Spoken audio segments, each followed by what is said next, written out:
नमस्कार दोस्तों, गवलन agrotech YouTube channel में आपका सहर्ष स्वागत है। आज जो विषय लेने जा रहा हूँ वो हमारे सभी के जीवन के लिए बहुत ही अनमोल विषय है। दोस्तों, हमें जीवित रहने के लिए अन्न की ज़रूरत होती है, लेकिन हम जो अन्न लेते हैं बाजार से, खेत से या कहीं से भी, वो हमें पता नहीं होता कि उसमें रासायनिक मात्रा कितनी है और धीरे धीरे हमारे जीवन में उस रासायनिक मात्रा का स्लो पॉइजन के रूप में परिणाम होता है और उसका परिणाम स्वरूप आज हमें पूरे विश्व में दिखाई दे रहा है। इसलिए जो हम इस चैनल के माध्यम से गो आधारित जीवन शैली का जो शुरुआत करने जा रहे हैं, उसी के निगडित आज हम खेती में जो हमारे लिए आवश्यक है, धान की खेती और अन्य जो हमारे जीवन के लिए आवश्यक होने वाले सभी खेती के बारे में मैं आज बताने जा रहा हूँ। हमारी जो खेती की आज जो पद्धति है वो बहुत ही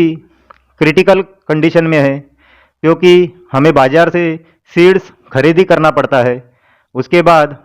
पहले जो बैलों द्वारा हल चलाया जाता था वो भी आज कम होते जा रहा है और धीरे धीरे यांत्रिकी खेती के ऊपर हमें निगड़ित रहना पड़ रहा है। और दोस्तों, आज जो मैं बताने जा रहा हूँ गो आधारित जीवन शैली का खेती करने का एकदम नायाब और सरल तरीका, जिसे हमें ना हल की ज़रूरत है ना किसी यंत्र की जरूरत आवश्यकता है। हम बिना जुताई, बिना हल चलाए या बिना यंत्र का उपयोग किए भी खेती कर सकते हैं, जो हमारी पूर्व परंपरा थी। उस वक्त ना हल चलाने का ज्ञान था न यंत्र थे, फिर भी खेती शुरू थी और अन्न उपलब्ध होता था। तो दोस्तों, इसके लिए हमें सिर्फ और सिर्फ आवश्यकता है भूमाता की और भूमाता द्वारा दिए गए पेड़ पौधों के सूखे पत्ते या हमारे ही खेत के उपलब्ध धान, चावल, ज्वार, बाजरा, मक्का, इसके जो भी बीज निकालने के बाद जो अवशेष शेष रहते हैं, जिनको हम जला डालते हैं या फिर उनको हमारे गाय बैल या किधर भी डाल के उनका विघटन कर देते हैं, तो उन्हीं के द्वारा हम खेती कर सकते हैं। इसके लिए हमें सभी पेड़ पौधों के पत्तों को या घास फूस को जमीन में 4 इंच की ऊंचाई पर समान मात्रा में बिछा देना है और पूरी भूमाता को ये 4 इंच का आवरण बनाने के बाद जो भी हमें खेती करनी है वो बरसात की शुरुआती मौसम में हमें सिर्फ उसका बीज जमीन में बोना है और ये 9 इंच के अंतराल से हमें बोते जाना है। अभी हमें धान की खेती करनी है तो धान की जो हमें बीज है वो 4 या 5 बीज 9 इंच के अंतराल से उस पेड़ पौधों के द्वारा डाले हुए पूरे आच्छादन के ऊपर 9 इंच के ऊपर एक एक लकड़ी से या सलिया से 2 इंच का छेद हमें भूमाता को करना है और उसके अंदर हमें ये 4 या 5 बीज धान के, मक्के के या जो भी हमें खेती करनी है उसके बीज उस जमीन में बोने हैं। इससे फायदा क्या होगा? तो एक तो हमारा हल चलाने का या यंत्र चलाने का जो खर्चा है उसकी बचत होगी। दूसरी बात, जो पेड़ पौधों के पत्ते हैं, घास फूस है, उसका धीरे धीरे जमीन में केंचुओं द्वारा विघटन होके उसकी पर्याप्त मात्रा में खाद की उपलब्धि होगी। इससे हमारी खाद की बचत होगी। तीसरी बात, जो हमारे खेत में आने वाले खरपतवार जिनको हमें निकालने के लिए फिर मजदूरों की ज़रूरत होती है, उसकी हमारे पास बचत होगी। यानी हमारा कुल उत्पादन खर्च जो है वो सिर्फ बीज बोने का और कटाई करने का, इतना 2 ही काम हमारे पास बच जाएगा। इससे हमें ना जुताई का टेंशन रहेगा, ना मजदूरों के पीछे झंझट रहेगा। ये सब समस्या का निराकरण होने के बाद ही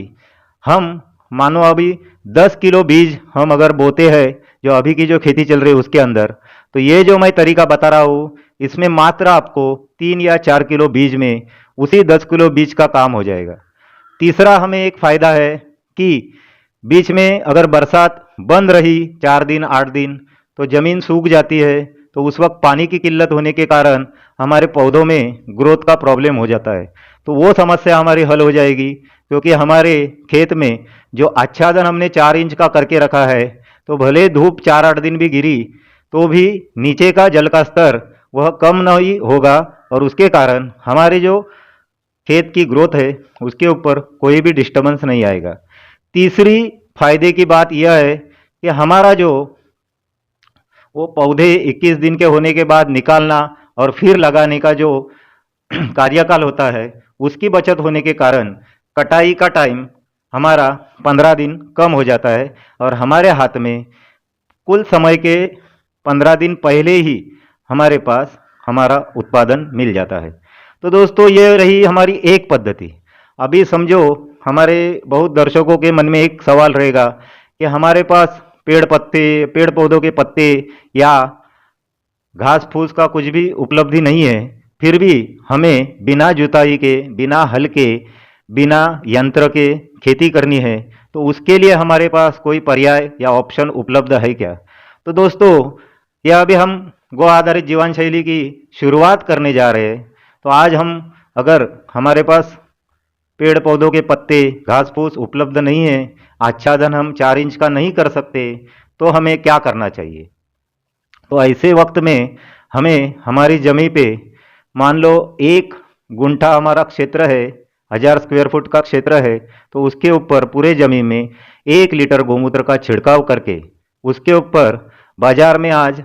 प्लास्टिक का आच्छादन मिलता है जिसको मल्चिंग पेपर कहा जाता है। तो इस मल्चिंग पेपर के द्वारा भी हम इस साल खेती कर सकते हैं, और अगले साल से पेड़ पौधों के पत्तों को जमा करके रख के, या घास फूस जो अपने खेत की जो कटाई होने के बाद बचा हुआ जो उसका ये है घास, तो उसको भी हम जमा करके अगले साल जो मैंने बताया वैसी खेती हम कर सकते हैं। तो इस प्रकार से हम बिना जुताई, बिना हल चलाए, हम बिना खरपतवार की खेती कर सकते हैं, और विष मुक्त अन्न हमारे पास उपलब्ध हो सकता है। दोस्तों, वीडियो अच्छा लगा तो लाइक, शेयर और चैनल को सब्सक्राइब करके ज़्यादा से ज़्यादा किसानों तक इसका फैलाव करो। जय हिंद, जय गौ माता।